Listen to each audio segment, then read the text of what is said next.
सोलापूर महानगरपालिका आयोजित महाराष्ट्रातील पहिले वसुंधरा संमेलन 2024 सोलापूर महानगरपालिकेच्या आवारात 26 व 27 सप्टेंबर रोजी साजरे करण्यात आले। पर्यावरण दूत डॉक्टर मनोज देवकर व वृक्षप्रेमी राम हुंडारे यांनी इको नेचर क्लबच्या माध्यमातून मागील अनेक वर्षांपासून सोलापूर शहर जिल्ह्यामध्ये मोठ्या प्रमाणात विविध ठिकाणी वृक्षारोपण केले आहे। इको नेचर क्लब संस्था ही महाराष्ट्रातील पहिली सहकारी संस्था आहे। या घटनेमार्फत अनेक औषधी वनस्पती, ऑक्सिजन निर्माण करणारी फळे, फुले देणारी झाडे असे विविध प्रकारचे वृक्ष लागवड करून त्याचे संवर्धन करण्याचे काम या संस्थेमार्फत करण्यात येत आहे। ही संस्था मागेल त्याला झाड तेही मोफत हा उपक्रम गेली अनेक वर्षे राबवत आहे। शहर जिल्ह्यातील अनेक संस्था, महाविद्यालय, विद्यापीठ, संघटना, मंडळ, अनेक गृहनिर्माण सोसायट्यांकडून झाडाची रोपांची मागणी होते। इको नेचर क्लब मार्फत त्यांना मोफत रोपांचे वाटप करण्यात येते। वृक्ष संवर्धनासाठी ते जबाबदारी घेतात। या वसुंधरा संमेलन 2024 मध्ये त्यांनी शालेय विद्यार्थ्यांना मोफत रोपांचे वाटप केले। यांच्या या सेवा कार्याची दखल घेऊन सोलापूर महानगरपालिका व पर्यावरण विभाग, महाराष्ट्र शासन तथा आयुक्त IAS शीतल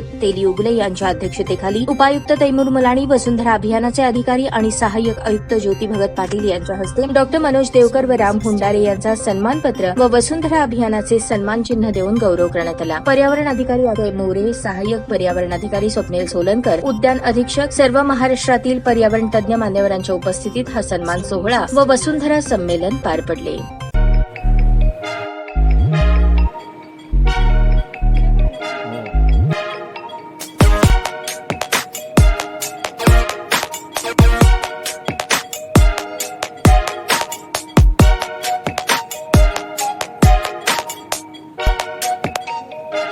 सोलापूर शहरातील सुप्रसिद्ध हॉस्पिटल म्हणजे सेंट्रल मल्टी स्पेशालिटी हॉस्पिटल मागील अनेक वर्षापासून सेवा बजावत आहे। 24 तास इमर्जन्सी सर्व्हिस, मॉडर्न टेक्नॉलॉजी, अनुभवी डॉक्टर्स तसेच अत्याधुनिक तंत्रज्ञान सुविधांनी सुसज्ज स्त्रीरोग, प्रसूती विभाग, ऑर्थोपेडिक विभाग, मेडिकल विभाग आणि इतर एकमेव नाव म्हणजे सेंट्रल मल्टी स्पेशालिटी हॉस्पिटल।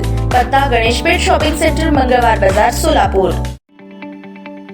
ताज्या बातम्या पाहण्यासाठी प्राईम महाराष्ट्र न्यूज चॅनलला सबस्क्राईब करा।